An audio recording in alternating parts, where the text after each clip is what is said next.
Hey guys, welcome back to another episode of OPETHIAN Music Theory. As promised, I'm going to be working my way through all of the songs on Last Will and Testament. This is paragraph 2. Link to paragraph 1 in the description below. If you missed it, go check it out. The intro to the song is a mix of 6/8 and 4/4. Let's give it a little bit of a listen and see where we are.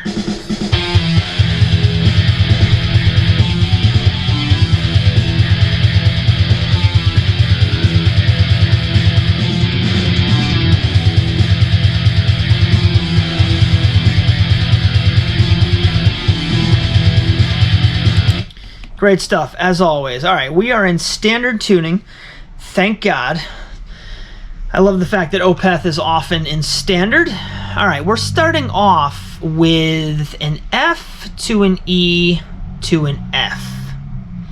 And then we're right back on the E. The E is the chugged note underneath. So this intro part, 3 notes, goes F, E, F. And then this is all E right here.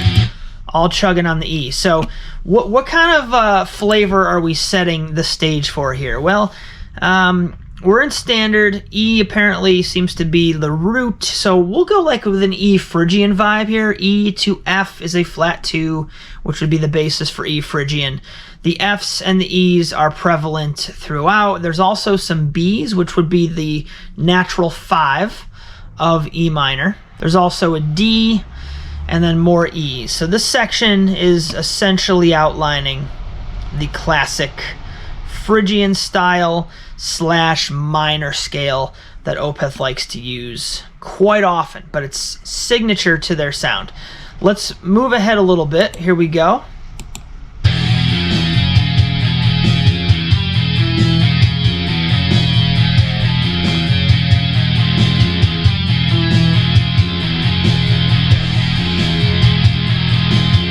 What a section. Alright, so we are coming in with a G sharp to a B to a C sharp. And then there's also a G natural in there as well, along with an E. So I feel like we're kind of outlining like an E major kind of tonality here without necessarily having the root note E in the riff itself. The G sharp implies like major third of E major. There's also a G, as I stated, so now we have the minor third. They like to intermix the major and minor thirds in the same riffs. We have an E at one point in that section. We also have a B, which would be like the 5. So I feel like this is like an E major over G sharp type of feel. There's also some C sharp stuff in there, which it would just be like the 6th chord in E major. So nothing too fancy there.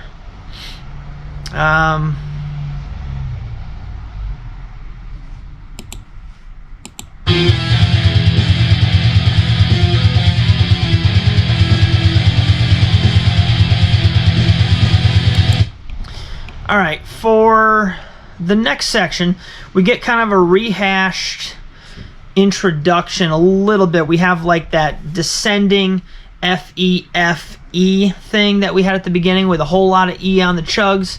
And then we have an F down to a B, which would be like the flat 2 to the 5. And then we also have a D thrown in. So more notes from E minor / E Phrygian. A lot of F and E back and forth, especially. So this is all E. All E, and then it's going to go F, E, F, E, F.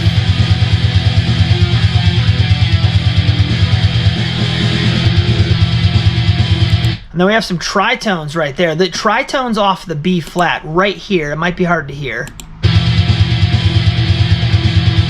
Tritone, B flat being the flat 5 of the scale, E Phrygian, or just a flat 5 in E minor. And we have those B flat tritones. And right after that, we then get G tritones. Back to the B flat. B flat. Wow. So we have like a B flat alternating with G tritone section back and forth. And then we're thrown back into the F, which, as you know, is the flat 2. and then E to F sharp, and then we're kind of riding the F sharp for a while. So you know, root in E, flat 2 in F, major 2 in the F sharp. Here's your F sharp.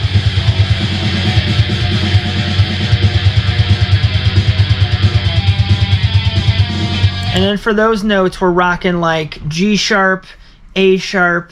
I'll look at it more like G sharp, B flat, B. So like major third in the key of E, flat 5, 5. There's also a D at the end of that section. So again, just kind of outlining the same notes, whether we're dealing in E minor, E major, or E Phrygian with the flat 2. Good stuff. All right, so the chords are essentially D minor to C to B minor 7 without the third, B diminished, D major, E minor, and then D major. In fact, the D major E minor part is it's that part during the kind of slow down section where he sings very soft. So let's just take a listen.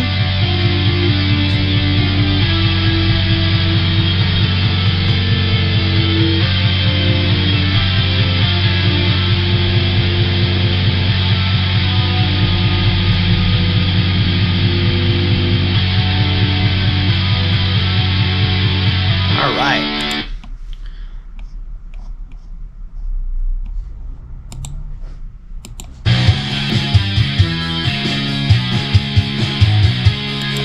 Very groovy section right there. Essentially rooted on a G sharp. There's also some B's and C sharps thrown around in there as well. There's also, again, that G natural note. So if we're looking at this from the perspective of like an E major root, that G sharp being the major third and then the G being the minor third, mixing the major and the minor together in the same riff. So here's just like the 2 measure section. Yeah, so that minor third, that G thrown in at the end of that section, that's what gives this its very distinct flavor. Because we're rooted on G sharp, which is the major third. So throwing in that minor third is so incredibly tasty. Let's give a listen to this next section. Here we go.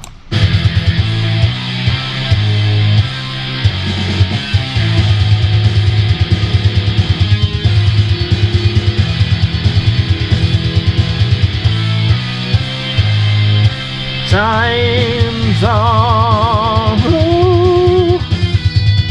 So good. All right, so basically rooted on the E, a lot of chugging E's. Then we have an A chord, B chord, C chord, up to the G sharp, which is your major third, back to the C chord, and then we're throwing in an F sharp, and then we do a little tail end. Then we have this chord. This is where it gets so good. Ready? Right there, that is a G sharp diminished chord, using the great diminished chord in their music. And then we have an F sharp diminished, then we have an F diminished right here. All right, just absolutely amazing. Just throwing in those diminished chords because they sound so damn dissonant. And then that basically just continues. So there's that section. And what do you know? That's pretty much it. We're ending...